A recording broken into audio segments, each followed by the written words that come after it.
आज मैं आपके साथ बायोकॉस इमरजेंसी वाइटनिंग सीरम के बारे में कुछ बात करना चाह रही हूँ। इस वक्त बहुत ज़्यादा ट्रेंडिंग में है इस तरह के सीरम्स, ना सिर्फ बायोकॉस के बल्कि और बहुत सारी कंपनीज़ के। और इसके नुकसानात क्या हो सकते हैं, हमें इसके फ़ायदे किस हद तक मिल सकते हैं, ये आज आपके साथ डिस्कस करूँगी और कोशिश करूँगी कि आपको जो है ऑनेस्ट रिव्यू दूँ इसके बारे में। हेलो एवरीवन, अस्सलाम वालेकुम जी, welcome to my channel Shama makeup and blogs. सबसे पहले जी देख लेते हैं इसकी पैकेजिंग। सिंपल सी पैकेजिंग है। आमतौर से सीरम्स जो एमरजेंसी वाइटनिंग सीरम्स है इसी तरह की पैकिंग में आते हैं, अगर आप दूसरी कंपनीज़ का भी लेते हैं तो। कीमत जो है इसकी आपको 150 के अंदर अंदर मिलेगा। और मैं कन्फर्म आपको इसलिए नहीं बता सकती क्योंकि कहीं से ये किस प्राइस में है और कहीं से ये किस प्राइस में है।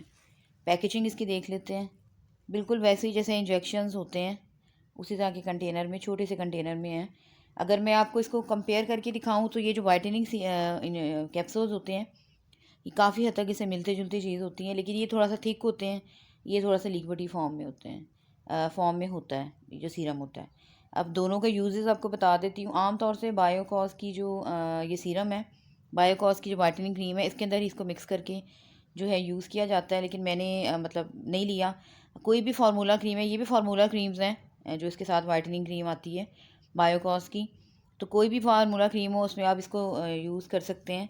जैसे कि मैंने मिसाल के तौर पे ले लिया जी, मैंने गोल्डन पर, ये भी एक फार्मूला क्रीम है, और इसी तरह से बायोकॉस की जो वाइटनिंग क्रीम है वो भी एक फार्मूला क्रीम है। अच्छा, अब मैं आपको मिकदार इसकी बता देती हूँ। सबसे पहले तो मैं आपको साथ ये बताना चाहती हूँ कि ये स्टीराइड्स हैं। कोई भी ऐसी चीज़ जो एकदम आपको रिज़ल्ट देती है उसमें स्टीराइड्स शामिल होते हैं, ये सबको पता है। अब आपने उसको किस तरह से यूज़ करना है कि आपको कम नुकसान हो, उससे फ़ायदा ज़्यादा हो, ये आपके ऊपर होता है। तो कुछ मैंने अपना एक्सपीरियंस किया, कुछ मैंने रिसर्च की, उसके हिसाब से मैं आज आपके साथ ये चीज़ शेयर करने जा रही हूँ। क्योंकि हम एकदम किसी के कहने में आके ये चीज़ें यूज़ करते हैं, स्किन हमारी बहुत पतली हो जाती है, डल हो जाती है, डैमेज हो जाती है, तो फिर हम बैठे रह जाते हैं बाद में। तो मैं आपको इसका तरीका बता देती हूँ कि हमने किसी भी फार्मूला क्रीम इसको कैसे यूज़ करना है। सिर्फ फार्मूला क्रीम में नहीं, आप इसको फेशियल में, आप इसको स्किन पॉलिश में, जिस तरह से मर्ज़ी यूज़ कर सकते हैं।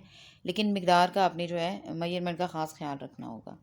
यानी कि अगर आप ब्लीच कर रहे हैं, स्किन पॉलिश कर रहे हैं, तो आपने मसाज अगर कर रहे हैं तो सिर्फ एक ड्रॉप आपने लेना है इसका, ज़्यादा नहीं यूज़ करना। इसी तरह से आप पूरी स्किन पॉलिश में 3 to 4 ड्रॉप्स जो है यूज़ कर सकते हैं, इससे ज़्यादा बिल्कुल नहीं आपने करना, वरना एकदम आपकी स्किन जो है वो डैमेज हो सकती है।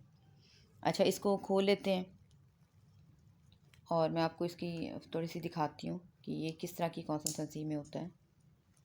इसकी पैकिंग का आपने बहुत ध्यान रखना है, नकल भी आती हैं चीज़ें, तो आपने बड़े ध्यान से लेना है। इसको खोल लेते हैं। पैकेजिंग जी मैंने इसकी खोल ली है, इस तरह से काफ़ी सील बंद क्वालिटी में ही आता है, ये आपने ध्यान रखना है। क्योंकि जैसी कोई अच्छी चीज़ आती है मार्केट में उसकी नकल भी आना शुरू हो जाती है, तो आपने बड़े ध्यान से किसी अच्छी जगह से ये लेना है सीरम, जहाँ पे आपको नकली चीज़ें ना मिलती हों। इसको हमने खोल लिया, और आप किसी भी फार्मूला क्रीम में इसको यूज़ कर सकते हैं। आमतौर से बायोकॉस की फार्मूला क्रीम है वाइटनिंग, बायोकॉस वाइटनिंग क्रीम, उसमें ही इसको यूज़ किया जाता है। यानी कि एक क्रीम में एक सीरम यूज़ किया जाता है। लेकिन मैं किसी भी मैं आपको ये बताना चाह रही हूँ, आप किसी भी फार्मूला क्रीम को इसको यूज़ कर सकते हैं। यहाँ पे ले लिए जी मैंने गोल्डन पर्ल, ठीक है, गोल्डन पर्ल ले लिए, और हाफ़ है ये मेरे पास, तो हम इसके अंदर हाफ़ शामिल करेंगे। ये ज़्यादा नहीं डालना आपने, इस मेजरमेंट का आपने ख़ास ख्याल रखना है। सर्दी है तो काफ़ी थिक सी फॉर्म में ये हुई हुई है, तो बस आपने ज़्यादा नहीं इसको डालना, और अब इसकी मिक्सिंग कर लेते हैं। आप देख सकते हैं बिल्कुल वैसे ही है जैसे वाइटनिंग कैप्सूल होते हैं। मिक्स कर लें, कोई भी कॉटन बड ले लें या कुछ भी ले लें। मैं इस क्रीम को आपको डायरेक्ट फेस पे अप्लाई करने का मशवरा नहीं दूंगी। आप इसको यूज़ करें जी हैंड्स पे और अपने फुट्स पे, उसका रिज़ल्ट देखें पहले। अगर आपकी बहुत सेंसिटिव स्किन है और ख़राब थोड़ी सी हुई हुई है स्किन, तो एकदम इसको यूज़ मत करें। आपको रिज़ल्ट तो नज़र आएगा, लेकिन वो आपकी स्किन को मज़ीद पतला कर देंगी ये चीज़ें। तो आपने अगर इसको यूज़ करना है तो पहले अपने हाथों पाँव पे यूज़ करें, रिज़ल्ट देखें, और फिर जो है अपने फेस पे भी आप यूज़ कर सकते हैं। लेकिन उससे पहले भी आपने पैच टेस्ट ज़रूर लेना है। स्टीराइड्स हैं तो ज़ाहिर, अगर आपको एकदम वाइटनिंग देती हैं तो ज़ाहिर है इसमें ठीक ठाक मकदार में स्टीराइड्स शामिल होते हैं इस तरह की चीज़ों में। तो आपने बड़े एहतियात के साथ जो है ये यूज़ करना है।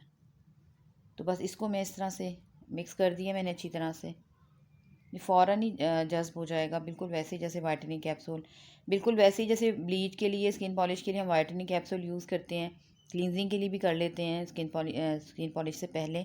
उसी तरह से आपको एक एक ड्रॉप इसमें आप यूज़ कर सकते हैं और जो है इसको ब्लीच में इस्तेमाल कर सकते हैं।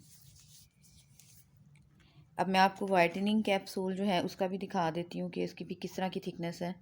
काफ़ी हद तक इससे मिलती जुलती चीज़ है, तकरीबन एक ही चीज़ है, थोड़ी सी फॉर्म चेंज है, ये देख सकते हैं आप, बिल्कुल इसी तरह से है।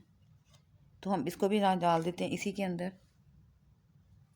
और ये क्रीम जो है आप हैंड और फुट के लिए इस तरह से रेडी करें। उसके बाद अगर आपको सूट करती है तो फिर आप जो है ये बना के रखें और स्किन पे यूज़ करें।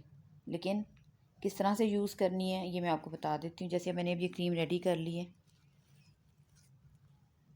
तो इसमें इसको आपने रगड़ना नहीं है बिल्कुल भी अपनी स्किन के ऊपर। जब तो आपने इसको यूज़ करना है, चाहे आप हैंड्स पे फुट पे करें, चाहे आप क्या करें जी फेस के ऊपर। तो मैं आपको तरीका बता देती हूँ। इसको आपने सिर्फ लेप कर देना है, रगड़ना नहीं है, आपने मसलना नहीं है, ना ही आपने अपनी स्किन में इसको बहुत ज़्यादा जज्ब करना है। अगर आपने किचन में काम करना है या कहीं बाहर धूप में जाना है तो मत लगाएं इसको। इसको रात के टाइम लगाएंगे और सो जाएं, यानी कि गर्मी से आपने बचना है इसको लगाकर। चाहे वो सूरत की गर्मी हो, चाहे वो किचन की गर्मी हो, आपने जो है इस तरह से इसको यूज़ नहीं करना, रात को सोते हुए लगाना है, आपको इसके बेस्ट रिज़ल्ट मिलेंगे। तो बस इस तरह से आपने इसको अप्लाई करना है, लेप करना है बिल्कुल पतला सा, बहुत ज़्यादा थिक लेयर भी नहीं लगानी और बिल्कुल जस्ट भी नहीं करना, बस इस तरह से आपने इसको रखना है। तो कहने का मकसद ये है कि कोई भी आप अगर सीरम्स यूज़ कर रहे हैं या वाइटनिंग क्रीम्स यूज़ कर रहे हैं, उसके साइड इफ़ेक्ट होते हैं, स्टीरॉइड्स होते हैं जो आपको एकदम वाइटनिंग देते हैं। तो आपने एकदम मतलब अंधाधुंध नहीं यूज़ करनी है चीज़ें।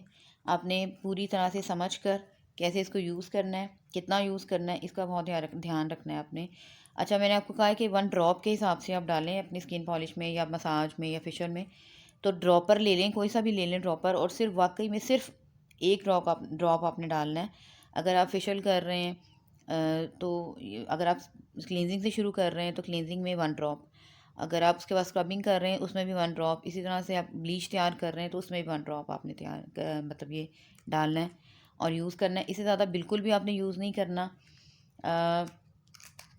मुझे इस तरह से इसके बारे में काफ़ी रिसर्च करनी पड़ी और थोड़ा सा एक्सपीरियंस लेना पड़ा, तो तब मैं आपके साथ चीज़ शेयर कर रही हूँ। बग़ैर रिसर्च के और बग़ैर ख़ुद यूज़ किए मैं आपके साथ कोई भी चीज़ शेयर नहीं करती, चाहे वो मेरी रेमेडीज़ हों, चाहे वो मेरी DIYs हों, चाहे कोई मेकअप प्रोडक्ट हो। तो बस उम्मीद करती हूँ कि मेरा आज का ये रिव्यू, ऑनेस्ट रिव्यू आपको पसंद आएगा। दुआओं में याद रखिएगा। नेक्स्ट वीडियो तक के लिए अल्लाह हाफ़िज़।